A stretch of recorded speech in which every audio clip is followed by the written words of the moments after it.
오늘 마가복음 10장 본문 말씀으로 내가 무엇을 해야 영생을 얻을까라는 제목으로 같이 말씀 나누겠습니다. 영생을 얻기 위해서 무엇을 해야 하는가? 중요한 이슈죠. 근데 그거 이전에 먼저 생각해 볼 것이 있습니다. 왜 인간이 영생이 필요하고 왜 영생을 획득하지 않으면 안 되게 되었나라고 하는 것이고, 그 상태에서 인간이 행하는 행위에 관한 것입니다. 이 모든 것들이 다 죄와 관련이 있거든요. 인간은 원래 죽는 존재가 아니었죠.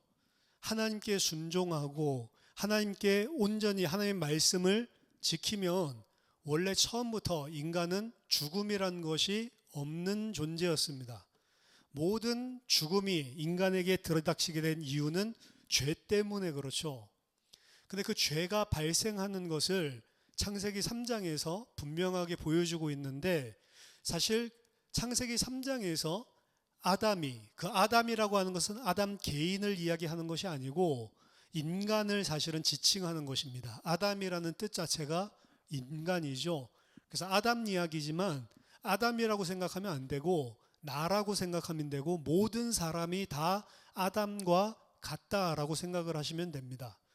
아담은 처음에 하나님의 형상으로 하나님께서 지으셨고, 하나님께서 지으신 모든 것을 다 통치하며 다스리고 모든 것을 누릴 수 있는 왕적인 존재였습니다. 부족한 것이 어느 하나 없었습니다.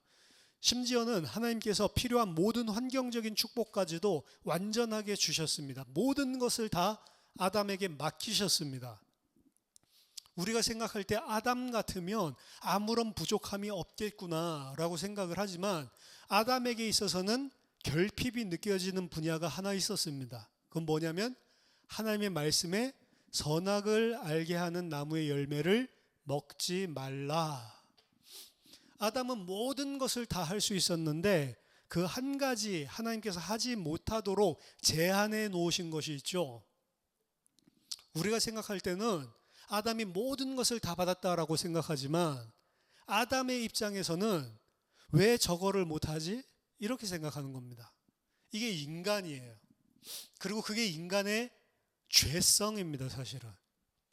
우리가 생각할 때 돈이 많은 사람은 굳이 그렇게 악한 일을 하면서까지, 다른 사람 죽여가면서까지 돈을 벌 필요가 없다라고 생각하지만, 재벌의 입장이 돼서 그 사람이 살아갈 때에는 여전히 결핍을 느끼는 거예요. 그 사람은 계속해서 무엇인가를, 돈을, 경제를 더 얻으려고 하는 것입니다. 그래서 사실은 이 땅에 살아가는 모든 사람들이 다 똑같아요. 내가 그 상황에 가면 안 하겠지. 내가 아담의 위치에 에덴 동산에 들어가면 안 하겠지. 그렇지가 않습니다. 하나님께서 다 만나도 주시고 물도 주시고 지켜주시는데, 내가 이스라엘 백성이면 안 그럴 것 같죠? 근데 내가 이스라엘 백성이면 똑같이 한단 말이에요. 그 증거가 뭐냐면, 우리는 이 땅에 살아가면서도 날마다 이스라엘과 같은, 날마다 아담과 같은 죄를 짓고 있습니다. 여전히 우리는 부족하고 결핍하다고 생각해요. 물론 상황과 환경이 아담과 다르지만 같았어도 사실은 똑같다는 말입니다. 그래서 하나님으로 온전히 충만함을 느끼지 못하고 하나님으로 만족하지 못한다는 것은 하나님 아닌 다른 것을 결핍하다라고 생각하는 것과 통하게 돼 있어요. 그래서 내가 무엇이 필요하고 그것 때문에 염려하고 근심하고, 그것이 얻어지면 기뻐하고, 그것이 얻어지면 기뻤지만 그거 잠시죠. 우리는 알잖아요. 인생을 살아봤으니까. 잠시 그것 때문에 충족되는 것 같지만 또다시 결핍이 생깁니다. 예를 들면 아주 찢어지게 가난했을 때, 과거에 20년, 30년 전을 생각해 보면 그때보다 지금 많이 풍족해졌는데도 불구하고 지금 풍족한 상황들 속에서는 또다시 결핍을 느끼는 거예요. 만약에 20년 전, 30년 전에 내가 지금과 같은 이런 상황이 주어졌다라고 한다면 그때 당시에는 자기가 원하는 것을 다 얻었을 수도 있습니다. 그렇지만 20, 30년 전에 이것을 다 준다 하더라도 똑같아요. 그때에도 마찬가지로 결핍을 느끼는 것입니다.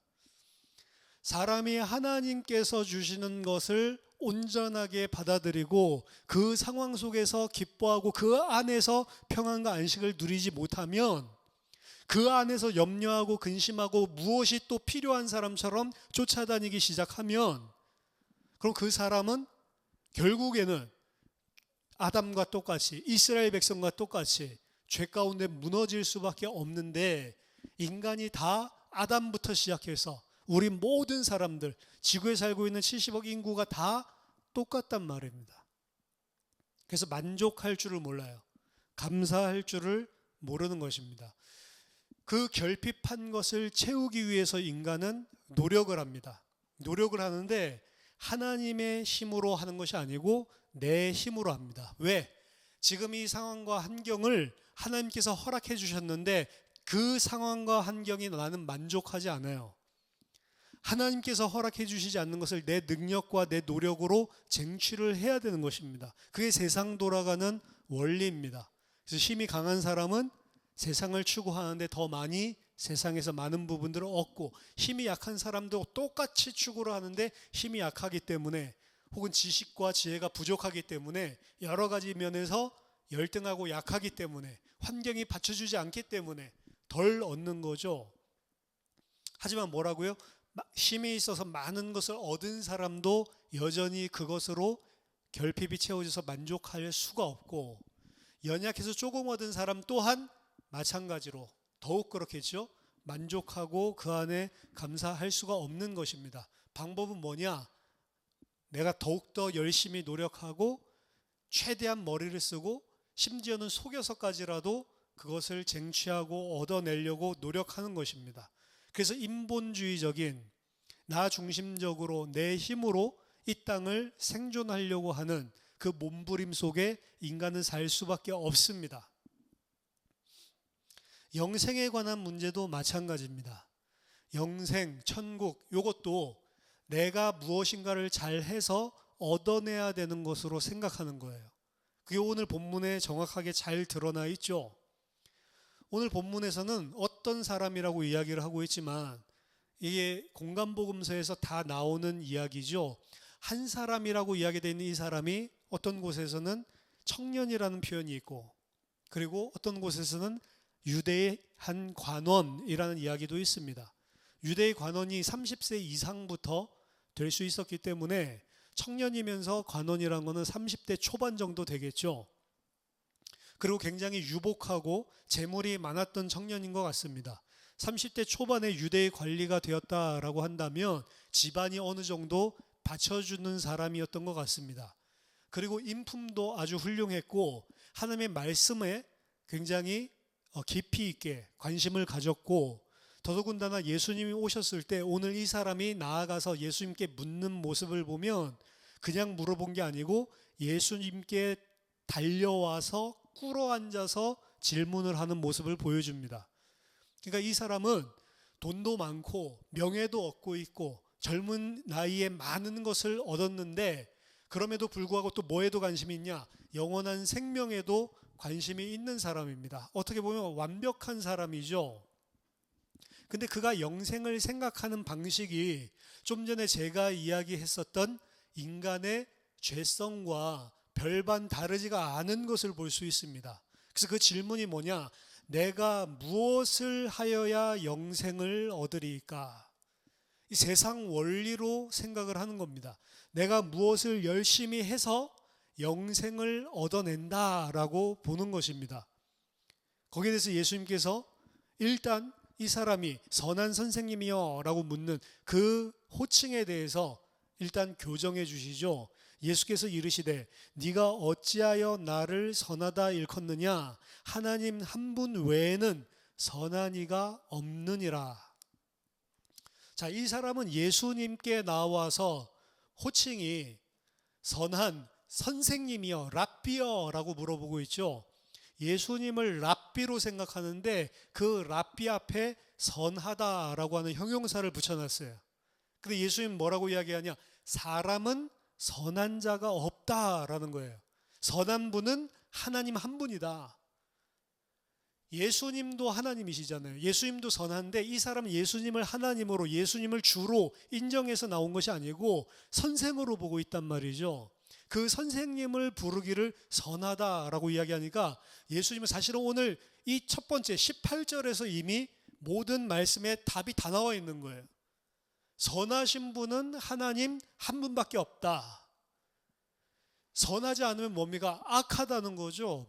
그럼 하나님 한 분 외에는 모든 인간들은 다 악하다, 죄인이다 라는 이야기죠. 선하다, 악하다 라고 이야기를 하는데 인간의 기준에서 선하다 라고 이야기하는 그 선과 하나님의 기준에서 선하다고 하는 선은 완전히 차원이 다른 것입니다. 네가 생각할 때 내가 선하냐? 네가 나를 선생으로, 랍비로, 일개 인간으로 보고 있는데 인간 중에 선한 사람이 있을 수 있다라고 생각하냐?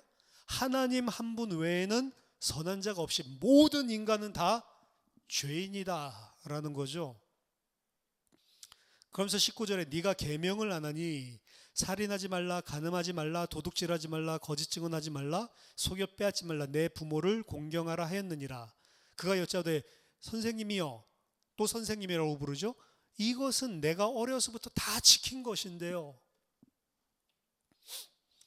이 사람이 예수님께 나온 의도가 여기서 어느 정도 볼 수가 있습니다. 이 사람은 아까 전에도 말씀드렸지만 유능하고 능력 있고 집안 배경도 좋고 자기 자신이 가지고 있는 재물도 많고 유대의 관원이고 그러면서도 하나님 말씀대로 살려고 착실하게 살았고 그리고 영생에 관심이 있는 그야말로 그때 당시의 사람으로 봤을 때는 깨끗한 유대인이었고 아주 젊지만 하나님 말씀 따라 살기를 원하고 선한 사람이었습니다. 사람들의 기준에서요. 그럼 이 사람이 와서 어떻게 해야 영생을 얻을 수 있습니까? 라고 묻는 거는 영생을 얻는 방법을 몰라서 물어보는 것이 아니고 사실은 예수님께 확답을 얻고 싶은 거예요. 너가 이 정도로 살아왔고 너의 그 깨끗한 양심을 안다. 너는 영생을 얻었다. 라고 하는 확증을 얻기를 원하는 겁니다. 그래서 예수님이 말씀하셨을 때 내가 그것은 어려서부터 다 지킨 것입니다. 어렸을 때도 그런 것들을 지켰다면 지금은 하나님의 말씀을 더 많이 알고 하나님에 대해서 더 많이 성경을 공부하고 하나님이 원하는 것을 더 많이 하는 지금 30대 초반의 나이에는 어려서보다 더 많은 것을 행하고 있겠죠. 그랬더니 예수님께서 그에게 말하기를 너가 이것들을 다 행하고 그 많은 것을 했는데 한 가지 부족한 게 있구나. 너에게 있는 모든 것을 다 팔아서 가난한 자들에게 줘라. 그러면 하늘에서 너에게 보화가 내려올 것이고 그 이후에 너는 와서 나를 쫓아라 라고 이야기를 합니다. 그랬더니 22절에 그 사람은 재물이 많은 고로 이 말씀으로 인하여 슬픈 기색을 띠고 근심하며 가니라 라고 이야기를 합니다. 예수님께서 지금 한 가지 부족한 것이 있다라고 이야기하지만 사실은 한 가지 부족한 것이 아닙니다. 예수님께서 오늘 말씀하신 계명은 10계명에서 대인계명에 해당되는 말씀이죠. 예수님 모든 율법과 선지자, 성경에서 이야기하고 있는 계명에 대해서 딱 두 가지로 간추려서 말씀하셨습니다. 하나님을 사랑하고 내 이웃을 내 몸과 같이 사랑하라. 마음과 힘과 뜻을 다해서 하나님 사랑하고 그리고 네 이웃을 내 몸과 같이 사랑해야 한다. 이게 두 가지가 모든 율법과 선지자의 강령이다라고 이야기를 했죠. 이 친구는 대인계명에 대해서 다 지켰다라고 이야기를 하고 있는데 예수님께서는 이야기하시는 겁니다. 네 이웃을 사랑하라 라는 것이 대인계명인데 너가 다 지켰다고? 안 지켰다라는 거예요. 내 이웃을 사랑하는데 내 이웃을 어떻게 사랑해요? 내 몸과 같이 사랑해야 된다고요. 내 몸과 같이 사랑하지 못하기 때문에 나에게 있는 그 재물을 그 이웃들에게 다 나눠줄 수가 없는 거죠. 이게 이 청년이 가지고 있는 죄성입니다. 이 사람은 많은 것을 다 지켰고 어렸을 때부터 이런 것들은 기본적으로 제가 다 지켜온 내용입니다 라고 이야기했지만, 아니, 그 말씀에서 이야기하는 것을 너는 하나도 지키지 못하고 있다. 너는 여전히 이웃을 네 몸과 같이 사랑하는 것이 아니고 그 이웃 사랑 이전에 너 자신을 가장 근본적으로 먼저 사랑하고 있는 자다. 결국에는 너를 위한 것이다. 그러면 이 사람이 부모를 공경하고 살인하지 않고 도둑질하지 않고 계명을 잘 지킨 것도 이웃 사랑에서 발로가 돼서 나온 것이 아니고 사실은 자기 사랑의 표현인 것입니다. 왜? 내가 하나님의 말씀을 잘 지켜야 복 받으니까, 내가 하나님의 말씀을 잘 지켜야 영생을 얻으니까, 이 정도면 영생을 얻을 만큼 내가 한 거 아니냐라고 예수님께 확정받기를, 예수님이 잘했다 이렇게 해주를 바랬는데, 예수님은 아니, 너 지금까지 모든 게 다 너를 위해서 살았잖아. 이게 죄인인 것입니다. 이 청년만 그런가요? 우리들도 다 그렇죠. 그래서 그 사람은 재물이 많기 때문에 이 말씀 때문에 슬픈 기색을 띠고 근심하며 갔다라고 이야기를 합니다. 여기에서 재물이 많기 때문에 나눠주는 것을 걱정했다, 액면적으로 볼 수가 있지만, 여기서 22절에 재물이 많다라고 하는 것은 물질적으로만 생각을 하면 안 돼요. 성경에서 부자다, 성경에서 가난하다라고 하는 기준은 육신적인 이 땅의 재물을 이야기하는 것도 맞지만, 약간만 더 깊이 들어가 보면 이 사람은 이 땅에서의 재물이 많기 때문에 걱정한 것이 아니고, 이 사람은 마음이 부유한 사람이기 때문에 그거를 할 수가 없는 것입니다. 영적으로 가난한 자만이 하나님의 말씀에 온전히 아멘할 수가 있어요. 이 사람은 영적으로 부유한 사람입니다. 육신적으로도 부유하지만 영적으로도 부유한 사람이에요. 육신적으로 부자라고 다 천국 못 가는 게 아닙니다. 육신적으로 부유한 사람 중에도 마음이 가난한 사람이 있고요, 가난한 사람 중에도 마음이 부유한 자가 있어요. 부자라고 해서 가난하다고 해서 영적인 상태가 다 똑같은 것이 아닙니다. 부자인데도 가난한 자가 있고 가난한데도 부자인 사람이 존재한다니까요. 이 사람이 예수님의 말씀을 아멘 못 받은 이유는 육신적인 재물이 많아서가 아니고 마음이 부유한 자이기 때문에 그래요. 마음이 부유하다는 것은 부자면 좋다라고 생각하는데 그 부자가 하나님으로 인하여서 하나님으로 채워져야 되는 부분에 갈급하고, 그 부분이 가난하고, 그 말씀이 가난하고 말씀을 받고, 이 부분을 이야기를 하는 것인데, 이 사람의 마음에는 그 하나님의 말씀을 받아 넣을 수 있는 공간이 없이 다른 재물로 가득 차 있는 것입니다. 영적으로 부유한 자예요. 그래서 슬픈 기색을 띠고 근심하며 갔습니다. 오늘 본문에서 또 한 가지 중요한 것은, 예수님께서 그렇게 말씀 잘 지켜온 사람에게 아니, 너 말씀 하나도 못 지켰는데, 사실은 이 이야기인데요, 말씀 잘 지켜온 사람에게 말씀 하나도 못 지켰잖아, 진짜 너는 이 말씀에 있는 것을 어려서부터 지켰다라고 착각을 하고 있는 것이다. 이걸 예수님께서 밝히 드러내 주신 거잖아요. 그 밝히 드러내 주는 것을 사랑이라고 이야기를 합니다. 이 부자 청년을 면박하기 위해서, 이 부자 청년을 너 지켰다고 못 지켰어 이렇게 말하려고 한 게 아니고, 오늘 본문 마가복음에만 나와 있는데 예수님께서 그를 보시고 사랑하셔서 말씀하셨대요. 하나님께서 사랑하는 자는 하나님께서 말씀을 통해서 뭘 깨닫게 해주냐면, 아, 내가 죄인이구나, 내가 하나님을 사랑한다라고 생각했고, 내가 이웃을 사랑한다라고 생각했고, 내가 이 정도면 내가 충분히 다 행했다라고 생각하는 사람을, 아니, 너는 죄인이야, 너의 지금 그 수준으로, 너가 지금 행한 그 행함으로 절대로 너는 하나님의 나라에 올 수가 없어 라고 하는 것을 드러내 주시는 거거든요. 이 드러내 주는 것을 보고 사랑이라고 이야기를 합니다. 그래서 이 청년을 사랑하지 않았다라고 한다면 죄를 굳이 많은 사람들 앞에서 들추어낼 필요가 없는 거예요.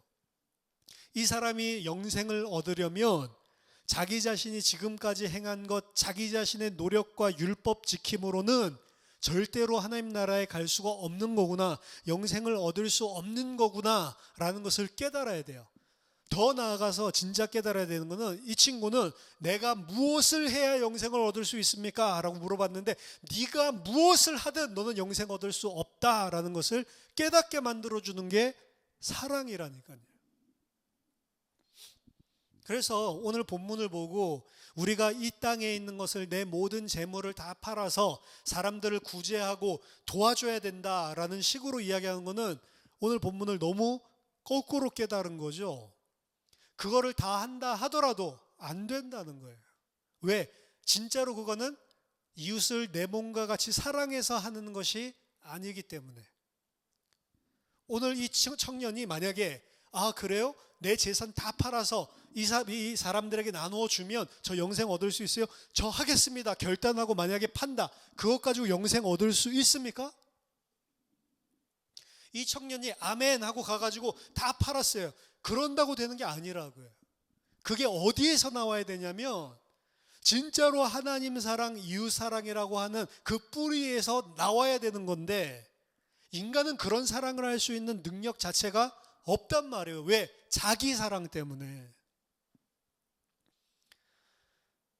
그래서 바울 서신에서도 사랑에 대해서 이야기를 할 때 자기 모든 것을 다 팔아서 구제를 하고 자기 몸을 불사르게 내어줄지라도 사랑이 없으면 아무것도 아니라고 그러죠. 울리는 꽹가리고.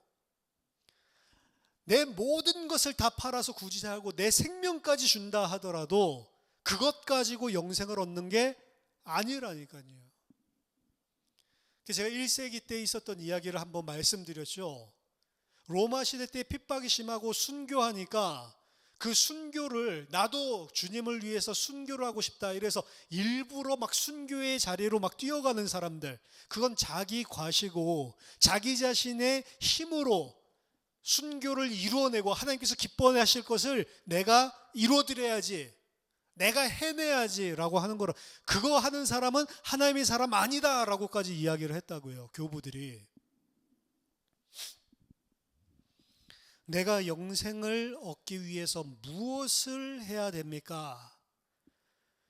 영생을 얻기 위해서 무엇을 한다고 되는 것이 아닙니다. 비슷한 질문을 요한복음 6장에서도 이야기하죠. 유대인들이 오병이어의 기적을 보고 쫓아와서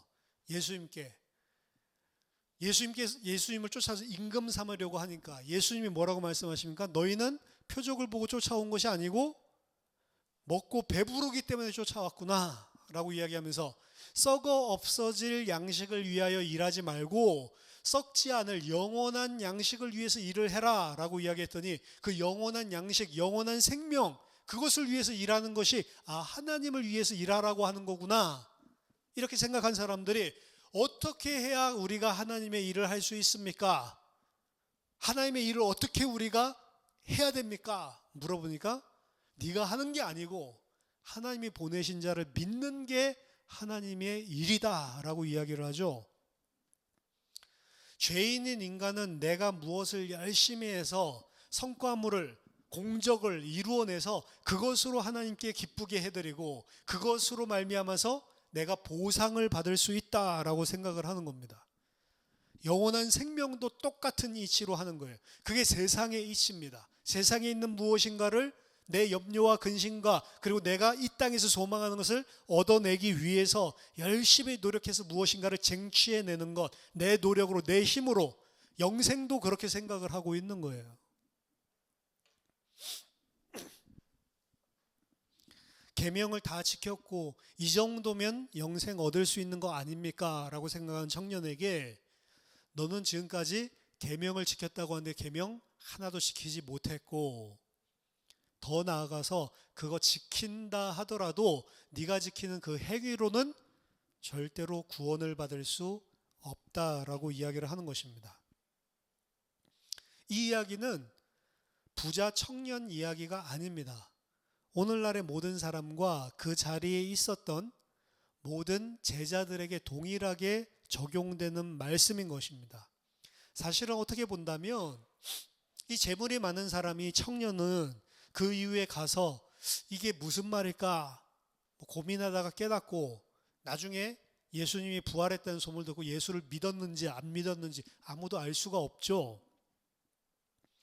예수님께서 오늘 이 재물이 많은 청년에게 이러한 사건을 벌이시고 말씀을 주신 것은 재물이 많은 청년 자체도 사랑해서 그의 의가 거짓이라는 사실을 드러내 주신 것이기도 하지만 또 예수님과 함께 있는 제자들에게 주시고 싶은 메시지인 것입니다. 그래서 예수께서 둘러보시고 제자들에게 말씀해 주시는 거예요. 이 사건을 가지고 제자들에게 지금 가르쳐 주시는 것입니다. 재물이 있는 자는, 이 재물이 뭐라고요? 세상 재물이 아니라니까요. 마음이 부유한 자, 재물이 있는 자는 하나님의 나라에 들어가기가 심히 어렵도다. 제자들이 그 말에 놀래서 예수께서 다시 대답하여 이르시되 얘들아 하나님의 나라에 들어가기가 얼마나 어려운지 낙타가 바늘귀로 나가는 것이 부자가 하나님의 나라에 들어가는 것보다 쉬우니라. 낙타가 바늘귀로 들어갈 수 있습니까? 왜 굳이 낙타가?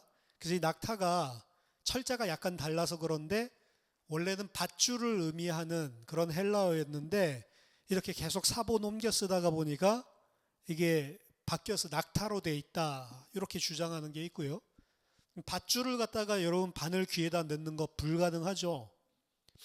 오늘 본문을 낙타로 하든 밧줄을 하든 똑같은 이야기니까요.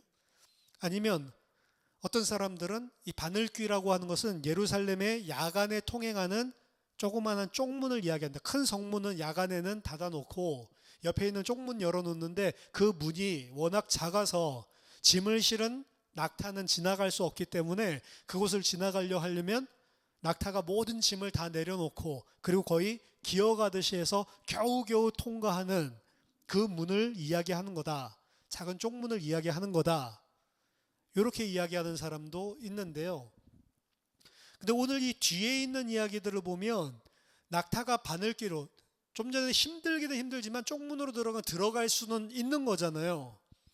근데 조금 있다가 여기서 보면 우리가 알겠지만 제자들이 그 말을 듣고 누가 그런 구원을 받을 수 있냐 그랬더니 예수님이 사람으로서는 할 수 없다라고 이야기하죠.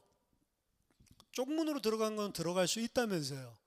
그러니까 지금 이야기하는 거는 그냥 전통적으로 이해하듯이 바늘귀를 낙타가 통과하는 것 그렇게 생각을 하는 게 훨씬 더 맞는 것 같습니다. 사람으로서는 할 수 없으되 하나님으로서는 그렇지 아니하니 하나님으로서는 다 하실 수 있느니라. 자, 청년이 내가 무엇을 해야 영생을 얻을 수 있습니까? 거기에 대한 답이에요. 너는 무엇을 해도 영생을 얻을 수 없어. 그럼 사람은 사람의 힘으로 영생 얻을 수 없습니까? 사람으로서는 할 수 없어. 영생을 만약 얻는다면 그건 누구를 통해서 하는 거예요? 하나님이 해주시는 거야. 그렇죠? 이게 완전히 답이죠. 이 이야기를 제자들에게 가르쳐 주시는 거예요. 제자들에게 사람은 그 무엇을 하더라도 절대로 하나님 나라에 들어갈 수 없다. 영생을 얻을 수 없다. 사람이 영생을 얻는 것은 하나님께서 해주셔야지만 되는 거다. 오늘 사실 이 이야기를 제자들에게 가르쳐 주시기를 원하는 것입니다. 왜 제자들에게 이 이야기를 가르쳐 주기를 원하냐? 제자들도 그렇게 생각을 안 하고 있기 때문에 그렇습니다. 그 증거가 베드로의 질문이죠. 베드로가 여짜와 이르되 보소서 우리가 모든 것을 버리고 주를 따랐나이다. 제가 부자 청년 이야기하면서 뭐라고 말씀드렸죠? 그 사람이 지금 네 아멘 하고 가서 자기 모든 재물 다 팔고 예수님 쫓아온다고 해도 그 행위로는 구원받을 수 없는 거라고요. 근데 베드로도 부자 청년이랑 똑같은 생각을 하고 있는 거예요, 사실은.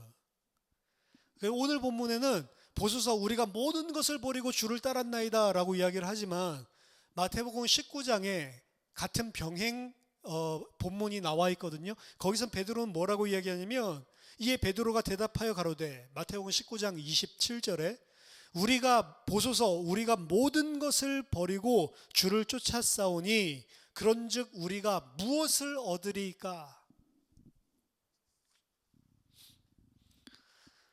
베드로의 마음속에 뭐가 있어요? 예수님, 우리는 모든 것, 예수님께서 부르실 때 그들이 배와 그물을 버려두고 심지어 가족들도 버려두고 예수님을 쫓아 나섰죠. 우리는 모든 것을 다 버리고 예수님을 쫓아 나섰는데, 그러면 저 청년이 하지 못한 것을 우리는 했는데 그럼 뭘 주실 겁니까? 베드로를 통해서 우리가 알 수 있는 것은 지금 제자들도 똑같은 죄인이에요.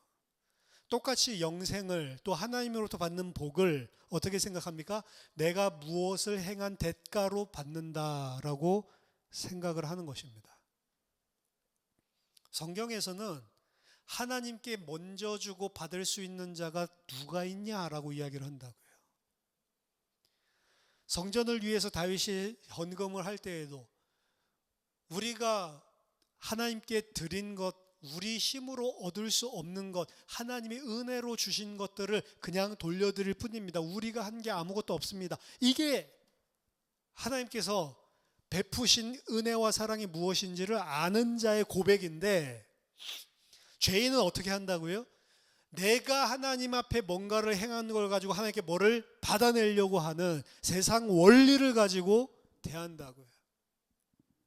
그럼 결국에 오늘 베드로의 이 질문 속에 그들이 예수님을 따라 나온 동기가 들어가 있습니다. 왜 모든 것을 버렸습니까? 왜 베드로는, 이 부자 청년은 모든 것을 못 버렸어요. 그러니까 금방 드러나지만, 그 베드로는 왜 버렸습니까? 정말로 자기 자신이 아닌 하나님 사랑, 이웃 사랑 때문에 모든 것을 버린 겁니까? 아니요. 이 모든 것을 버리고 예수님 따라 나서면 나에게 이 모든 것, 내가 버린 것보다 더 큰 보상이 있기 때문에 예수님 따라가고 있는 거잖아요. 누구를 위한 거죠? 예수님을 위해서 따라 나간 겁니까? 예수를 위해서 사는 거예요? 베드로 자기 자신을 위해서 한 거잖아요. 계산을 한 거잖아요. 이 모든 것을 다 따라 나서도 저분이 메시아가 맞다면, 저분이 메시아라면 그럼 이 모든 것을 다 버릴 만한 가치가 있다라고 판단돼서 모든 것 버리고 따라 나선 거잖아요. 그러니까 예수님께 이야기하는 거죠. 내 이 모든 것을 다 버렸는데 그럼 나한테 뭐 주실래요? 결국에 베드로와 모든 제자들은 예수님이 그 아무것도 해줄 수 없는 힘없는 메시아로 십자가에 죽는 모습을 보고 전부 다 흩어지고 도망간 것입니다. 배반을 한 거죠. 왜? 그들 속에는 지금 예수님께서 영생을 얻을 수 있는, 계명을 지킬 수 있으면 영생을 얻을 수 있습니다. 근데 아담부터 시작해서 모든 인간들은 하나님의 계명 못 지켜요. 그 계명의 핵심은 뭐냐? 나를 죽이고 이웃과 하나님 사랑. 근데 그걸 못 한다고요. 이웃을 위해서 베푸는 것조차도 나를 위해서 한다고요. 그 베드로에게 예수님께서 말씀하십니다. 내가 진실로 너희에게 이르노니 나와 복음을 위하여 집이나 형제나 자매나 어머니나 아버지나 자식이나 전토를 벌인 자는 현세에 있어 집과 형제와 자매와 어머니와 자식과 전토를 100배나 받되 박해를 겸하여 받고 내세에 영생을 받지 못할 자가 없느니라. 자, 이 이야기를 들었을 때 베드로 어떻게 생각을 했을까요? 내가 예수님을 위해서 부모님도 가족도 그리고 내가 있었던 직업도 배도 그물도 다 버리고 따랐는데 이 땅에 있는 동안에 나중에 영생 얻을 것은 물론이고 이 땅에 있는 동안에 100배나 주신다고 하는 거구나. 얼마나 만족했을까요? 이 대답이. 근데 예수님이 말씀하신 이 말씀을 지금 베드로의 상태를 보고 이 예수님이 하신 말씀을 보면 베드로가 100배 받을 수 있는 자격이 있습니까? 없습니까? 없어요. 베드로는 예수님과 복음을 위해서 모든 것을 다 버리고 따라 나선 것이 아니고 자기 자신을 위해서 다 버리고 따라 나선 것입니다. 29절 30절에 나와 있는 본문 말씀만으로도 베드로는 이 땅에서 100배로 받을 게 없어요. 어떻게 보면 더 안타까운 거죠. 부자 청년은 그나마 이 땅에 있는 재산, 이 땅에 있는 재물 그거 버리지 못해가지고 그 버리지 못한 것이 버리지 못하기 때문에 그거 가지고 있다 그게 중요한 게 아니고 버리지 못했기 때문에 이 부분에 대해서 생각해 볼 수 있는 찬스라도 있었어요. 어떻게 생각하죠? 아, 내가 다 지킨 줄 알았는데 그 랍비의 말에 의하면 내가 지금 이웃을 내 몸과 같이 사랑 안 하고 있었네.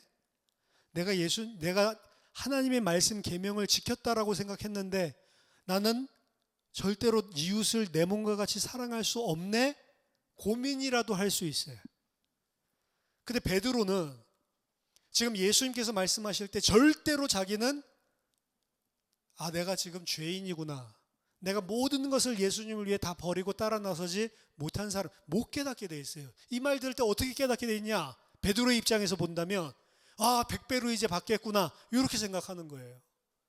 근데 100배는커녕 예수님마저도 잡혀서 죽게 됐는데 아무 힘 없이요. 그래도 예수님 부인하고 도망가는 것입니다. 그래서 31절의 이야기로 끝나는 거예요. 그러나 먼저 된 자로서 나중되고 나중된 자로서 먼저 될 자가 많으니라. 지금 오늘 본문 안에서 먼저 된 자는 베드로죠. 그리고 나중된 자는 부자 청년이죠. 제가 말씀드렸죠. 부자 청년이 지금 영적으로 훨씬 더 유익한 상태입니다. 부자 청년은 자기 마음이 부유하다는 사실, 자기 자신이 하나님의 말씀을 계명을 지키지 못했다는 사실이 다 드러나 버렸어요. 자기의 의가 깨져 버렸습니다. 근데 오늘 본문 안에서 베드로는 자기의 의가 교묘하게 숨겨져서 자기의 죄가 교묘하게 덮어져 있어서 무엇인지 모르는 상태입니다. 아마도 이 본문 이 말씀을 듣고 베드로는 아, 이제 100배로 받겠구나. 고생 끝 행복 시작. 이렇게 생각할 케이스가 많겠죠. 그래서 먼저 된 자로서 나중되고 나중된 자로서 먼저 될 자가 많다라고 하는 걸로 오늘 말씀이 끝맺어지고 있습니다. 내가 무엇을 해야 영생을 얻을 수 있겠습니까? 무엇을 해도 너는 영생을 얻을 수 없다. 무엇을 한다 하더라도 너는 결국에는 너 자신을 위해서 하는 것이다. 영생을 얻기 위해서 그것을 하냐? 그것도 네가 영생을 얻기 위해서 하는 것이지 다른 사람을 위해서, 하나님을 위해서, 주를 위해서, 복음을 위해서 하는 것이 아니다라고 하는 거죠. 결국에는 주를 위해서 모든 것을 다 버렸다라고 착각하고 있는 베드로는 썩을 양식을 위해서 일하고 있는 오병이어의 기적을 보고 쫓아온 그 유대인들, 무리들과 별반 다를 바가 없다라고 하는 게 오늘 본문입니다. 베드로만 그러냐? 모든 사람이 다 그래요. 모든 사람들은 다 하나님의 뜻을 행하고 하나님 뜻에 순종하는 것 같지만 그 깊은 내면에는 다 나라고 하는 것이 섞여 있어요. 나를 위해서 하고 있는 거란 말이에요. 이 기준에 맞춰서 할 수 있는 사람은 단 한 사람도 없습니다. 그래서 구원은 내가 하나님을 위해서 나를 버리고 나를 부인하고 예수 그리스도를 위해서 하는 게 아니고, 만약에 그러한 일들이 나에게 일어나서 내가 하나님 나라에 합당한 자가 됐다라고 한다면 그것은 네가 한 것이 아니고 하나님이 하신 것이다. 네가 하려고 해서 네가 얻어낼 수 있는 것은 어떤 경우냐? 낙타가 바늘길을 통과하려고 하는 것이다. 사람으로서는 할 수 없는 것이다. 하나님으로서만 다 할 수 있는 것이다. 그 하나님께서 낙타가 바늘구멍을 통과하도록, 구원 절대로 받을 수 없는 우리가 구원을 받을 수 있도록 행하신 일이 그리스도의 십자가와 부활 사건입니다. 그 일을 통해서 우리가 할 수 없는 그것을 은혜로 허락해 주신 것입니다. 그래서 우리는 하나님 앞에 내가 잘했다라고 내놓을 게 전혀 없는 거예요. 하나님께서 해주신 것들 때문에 무한 감사하는 것입니다. 그리고 그 사람은 하나님께서 해주신 것들에 비로소 내가 해서 이뤄내는 것이 아니고 하나님이 해주셔야 내가 살 수 있는 거구나. 요거를 구원부터 이제 시작해서 하나하나 체험해 나가기 시작하는 거예요. 내가 열심히 해놓고도 내가 열심히 할 수 있는 이 모든 것도 다 하나님께서 왔다는 사실을 이제 인식하기 시작하는 것이고, 하나님 앞에 섰을 때, 예수 그리스도 앞에 마지막에 섰을 때 내가 한 것은 아무것도 없습니다. 나는 무익한 종입니다 라고 고백할 수밖에 없는 것입니다. 저와 여러분들이 영생과 구원과 하나님 앞에서의 의, 이 부분에 대해서 오늘 본문을 가지고 사실은 깊이 생각을 해봐야 됩니다. 먼저 될 사람이 많고 나중된 사람이 먼저 된 사람이 나중되고 나중된 사람이 먼저 될 케이스가 많다라고 하는 것은 우리 인간의 죄성입니다. 구원을 받은 상태에서부터도 똑같아요. 그 은혜로 구원을 받아놓고 어느 틈엔가 그 구원이 마치 내가 잘 믿어서 된 것처럼, 신앙의 성숙이 일어났을 때 신앙의 성숙이 마치 내가 잘 순종해서 된 것처럼, 그러한 시각들이 계속해서 찾아오는 죄인이라니까요. 차라리 신앙생활 잘 못했으면 하나님의 은혜만 필요합니다 이러고 있을 사람이, 하나님께서 은혜 주셔가지고 신앙생활 좀 잘하게 되면 어느 순간인가 만심이 들어와서 어떻게 된다고요? 내가 한 것처럼 한다고요. 그럼 어떻게 하죠?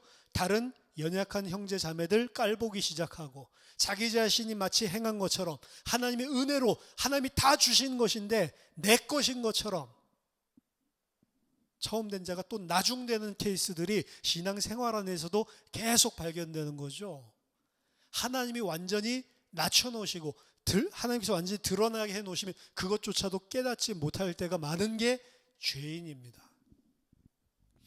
내가 무엇을 해야 영생을 얻을까? 내가 무엇을 하는 것이 아니고 하나님이 해주셔야 얻는 것이 영생이고, 하나님의 백성으로 하나님 나라에 합당하게 세워지는 것 또한 내 순종, 내가 잘해서 그렇게 성장하는 것이 아니고 하나님께서 주신 은혜인 것을 깨닫는 것입니다. 저와 여러분들이 나를 온전히 하나님 앞에 지워버리고 하나님께서 해주신 것으로 감사하고, 신앙생활도 내가 이뤄내는 것이 아니고 내가 만약에 힘써서 이뤄냈다면 그 힘써서 이뤄내는 그것까지도 다 하나님이 은혜로 주신 것들을 알고, 정말로 하나님께서 주신 은혜로 성장하고 장성한 믿음을 가질수록 더욱더 그 하나님의 은혜에 감사하지, 나는 죄인일 뿐이다 라고 바울이 그랬죠. 장성하고 많은 사역을 하고 하나님께서 사용하시고 쓰시고, 그렇지만 본인은 모든 사람 중에 나는 죄인 중에 괴수다. 옛날에 죄인 중에 괴수라는 게 아니에요. 교회를 핍박했기 때문에 옛날에 내가 괴수였다 그 소리가 아니고 지금도 나는 죄인 중에 괴수요. 이렇게 된 것은 하나님의 은혜 주셨기 때문이다. 지금도 나는 수시로 죄를 지을 수밖에 없는 그런 죄인인데 하나님의 은혜를 계속해서 나에게 공급해 주시는 것뿐이다. 저와 여러분들이 진정한 영원한 생명을 얻으며 영원한 생명을 가진 자로 온전하게 성장하는 은혜가 있기를 예수 그리스도 이름으로 축원합니다. 기도하겠습니다. 하나님 아버지, 은혜를 감사드립니다. 모든 것이 다 주께로부터 왔고 모든 것이 다 하나님의 은혜임을 고백합니다. 무익하고 그 어떤 것도 선한 일을 할 수 없는 죄인된 저희들을 하나님께서 사랑하셔서 절대로 얻을 수 없는 그 생명을 예수 그리스도의 십자가로 말미암아 허락하여 주심을 감사드립니다.